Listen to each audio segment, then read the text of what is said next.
તમે? ગુનો દાખલ થયાના 3 થી 4 કલાક સુધીમાં આપણે આરોપી આઈડેન્ટિફાઈ જેપી રોડ પોલીસ સ્ટેશનની ટીમ દ્વારા કરી લેવામાં આવ્યા હતા. ક્યાંથી ઝડપાયા છે? સર, આરોપી અહીંથી વડોદરાથી ફરાર થઈ ગયા હતા, કઈથી ઝડપી પાડવામાં આવ્યા? આરોપી આપણે અહીં લોકલ વિસ્તારમાંથી લોકલ હ્યુમન સોર્સનો ઉપયોગ કરીને અને ટેકનિકલ સોર્સનો ઉપયોગ કરીને આપણે કઈ ટીમો લાગેલી હતા લોકોને ઝડપી પાડવામાં? કઈ ટીમો લાગેલી? જે દિવસે લૂંટ થઈ ત્યારે તાત્કાલિક અમે અમારા પોલીસ સ્ટેશનના ડિસ્ટાફ, અન્ય સ્ટાફ, અમારે લોકલ એલસીબી ના સ્ટાફ તમામની મદદ લીધી હતી. કેટલો મુદ્દામાલ રિકવર કરવામાં આવશે?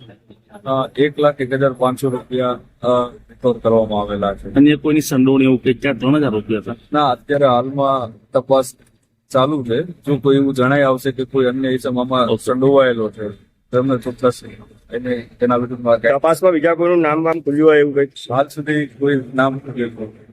જી બિલકુલ. જે